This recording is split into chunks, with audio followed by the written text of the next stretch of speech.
That, as you probably know, is the Ballerina solo from Petrouchka, a great masterwork by Igor Stravinsky, originally composed as a ballet accompaniment, and now normally done as a concert piece.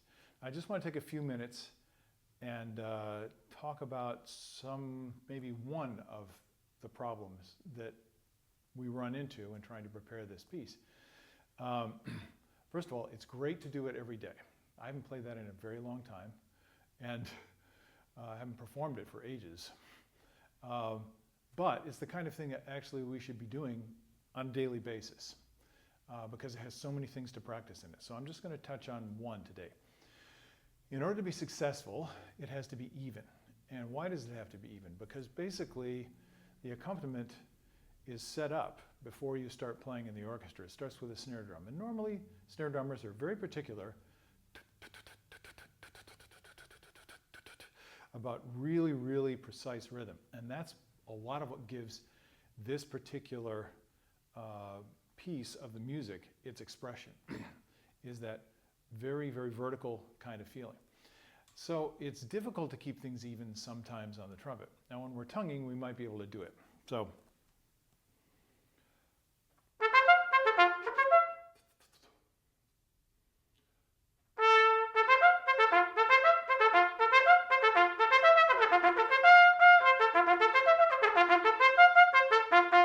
and this brings up a good point.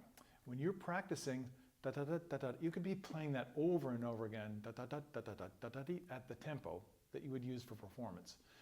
112, 116, maybe 120. 116 is kind of where a lot of people play it. And you get used to that tempo, and your body gets used to it. So what you want to do is practice these things much slower and much faster. And I'll show you what I mean. So very slow, that's a good way to start. I have a colleague, by the way, who told me that he practiced this for months, many months, at like 1/4 tempo, over and over again. The reason is so you can hear and see and feel what's going on. So people don't practice it slowly, but that's a good way to do it.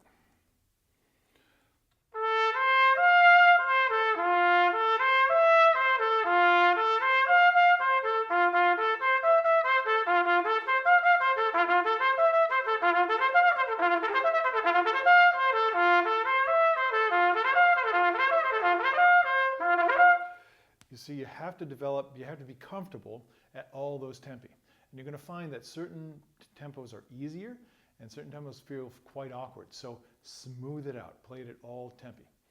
Now you have articulation and then you have slurring things. And for a lot of people, the slurring things are difficult to keep even, especially at some points.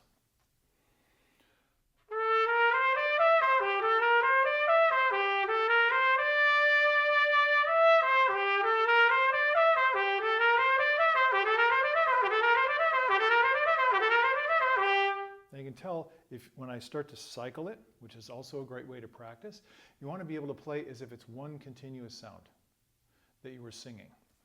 And that means you don't want any bumps. No bumps, much easier to keep it even. So you may notice on the descending part of the slur,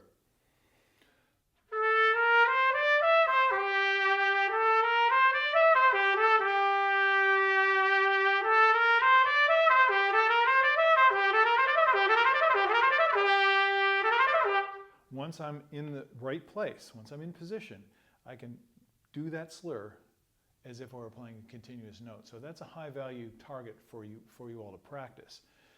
Slow first, obviously, and then as you go faster, you're going to see where the challenge is, and it'll help you to figure out stuff.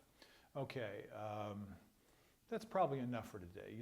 You get the idea, and I hope you'll join me when you have time to really go way more deeply into this, because there's so much music in it, and like I said, a great thing to practice on a daily basis if you're improving it, which of course is the whole point of practice. So join me later on. Thank you for watching today, and have a great one. I'll see you later. Bye-bye.